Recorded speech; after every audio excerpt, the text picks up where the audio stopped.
Steve Bernas joins us now. And Steve's of the Better Business Bureau. I've known Steve forever, so have you. Yeah, I love Steve.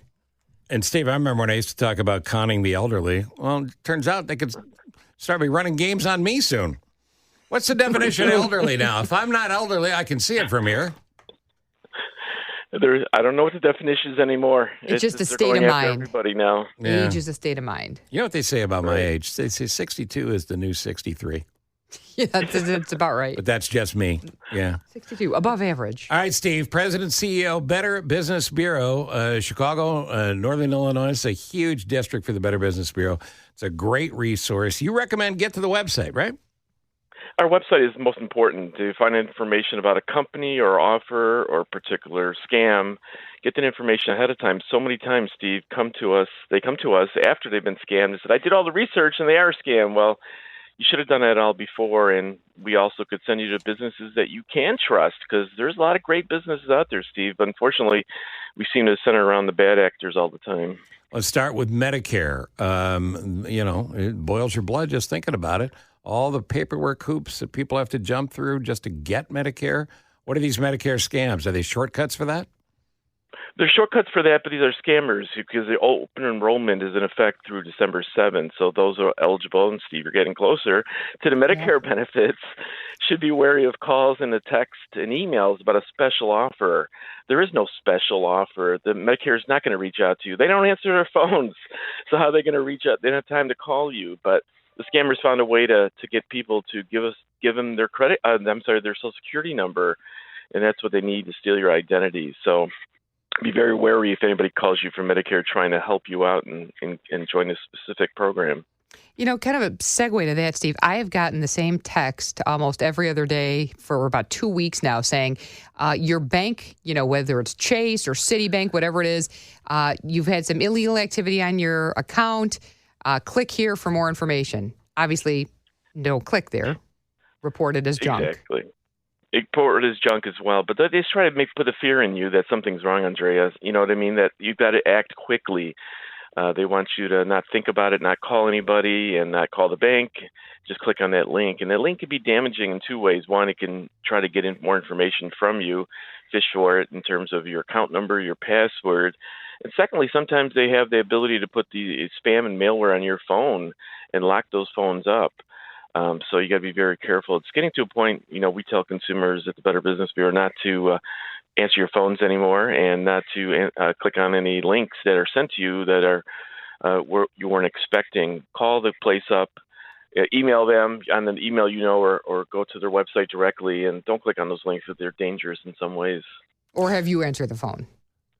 Yeah, Steve should answer everyone's phone. Pass the phone to Steve, which I've done. It's so funny when you think about it.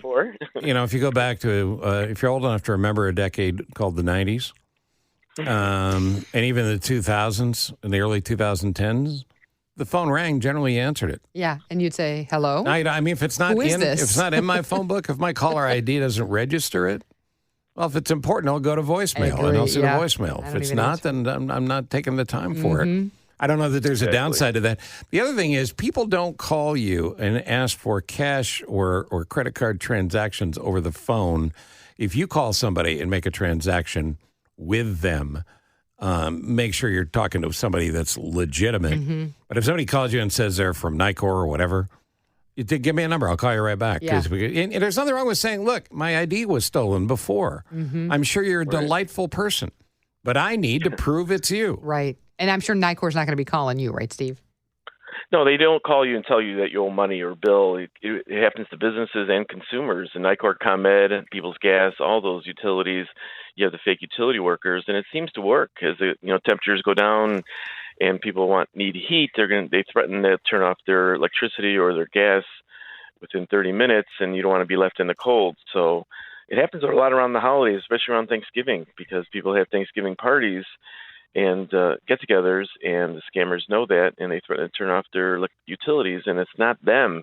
So somebody, like you said, Steve, somebody calling you out of blue asking you for a credit card or information about yourself, Social Security number, that's usually the tip-off to the rip-off. And all right, now Halloween parties coming up this weekend, Halloween pop-up stores, not to slam on Halloween spirit, because I know they're everywhere, but be careful of these pop-ups, right, Steve? Exactly. The pop-ups are everywhere. You see them now. They're popping in gas stations or in shopping malls. They're everywhere, but you don't know who's behind that particular company. The National Retail Federation people are spending an all-time high about $12 billion. So you got to be careful of those stores because what if you have to return something or it's defective after Halloween? They usually close up right after Halloween and they're gone and you can't find them. So there are legitimate organizations out there. But unfortunately, there's some bad, scrupulous businesses. So make sure you do the research on them. Check them with the Better Business Bureau and other sources, and make sure you get everything from them in writing. And use your credit card at all costs. Your favorite Halloween candy cannot be candy corn. Candy corn is a scam and should be shut down by the Better Business Bureau. Your thoughts? I take the Fifth Amendment. Right. The Fifth. But we could probably ask about other holiday hiring now is underway. That's a scam too? Well, yeah, because sometimes the scammers know that and they put these false ads out there, or they contact you through your email saying, would you like a job? We're hiring for the holidays, because Amazon and all the others are sending out those notices that they're hiring. And guess what? That you give them the information that they need to steal your identity, because they need your Social Security number and your bank account number and things of that nature. So you got to be very careful. And sometimes they're actually doing fake interviews to make you think is legitimate. You may go to 4 or 5 different people, and then they say, oh, yeah, you're hired, but you need to buy an iPhone, you need to buy a computer, and send it to us so we can put our corporate information on there and send it back to you. And guess what? You just sent them an iPhone and an iPad, and you can kiss it goodbye. So the scammers are infiltrating all types of software companies, websites. It doesn't matter. There's a scam for everything. If you see a scam, make sure you report it to the Better Business Bureau, even if you don't fall for it, because that's the way we keep track of it and issue our almost daily warnings now, Steve. Yeah, and let's just do some Better Business Bureau 101s here. Andrea just got scammed. You say she should report it. How does that work? What does she do? Mm-hmm. Well, she goes to bbb.org, and there's a scam tracker button there, and you report the scam, whether or not you've been a victim or not. Is there a form to fill out, like a template kind of thing? Yep, there's a template online, and you can see the scams happening in your neighborhood or in your area or different states, and what's the biggest scams of the day. And that information that we use can help you prevent this from happening to others. And then we give you resources where to file your complaint, whether it be through the BBB or other sources, or sometimes it's your money's gone. There's nothing anybody can do for you. It's an easy website to navigate. I've had to do it before. Are you part of the scam? Many times. No, I'm not part of the scam. I was scammed. All right, and then on the flip side of that, Steve Bernas, if I'm contracting with a business and I just want to make sure they're as legit as they claim they are, how do I do that? We go to our website, too, and put the company's name in there, Steve, and that's the most important asset we have is we do reports on companies for well over 97 years. We've been doing this in Chicago. We let you know what the company's report is, whether it be A+ or F rating, and whether consumers have told us over the last 3 years. So we're not going to tell you not to do business or to do business with the company, but we'll give you the information necessary for you to make that decision. And we also are a referral agency, so if you can find a business you can trust, go to the BBB, which is the sign, look for our seal, which is a sign of a better business. All right, last thing, new businesses may not have been rated by the Better Business Bureau yet, or do you always rate everybody? We rate companies that are brought to our attention or information on those particular businesses. So sometimes, Steve, businesses start within hours and start scamming people as well. So sometimes if you can't find information on a business on the BBB site or other sites, that could be a warning sign as well. You need to find information about a company before doing business with them from some source so that they're credible and they've been around for a while and they have been established in some way. Last question, because this just occurred to me as well. If I have a company name and I can't find a history on them and I Google it and negative reviews come up, how do I know it's not just their competition, trying to knock them off? Well, it's hard, Steve, to really determine whether or not, because there's no safe website that might not have fraudulent reviews or fake reviews. You got to find other information about the business on other sources, and maybe even calling the business and asking more information from them, and maybe they're listed with somebody else that you're not aware of. But you have to get this information ahead of time, because if you don't have enough information, do business with the company, you'll do all the legwork and then realize you've been scammed or it's been a bad business or not, it's just a new business. They don't have any track record. So do the work necessary ahead of time.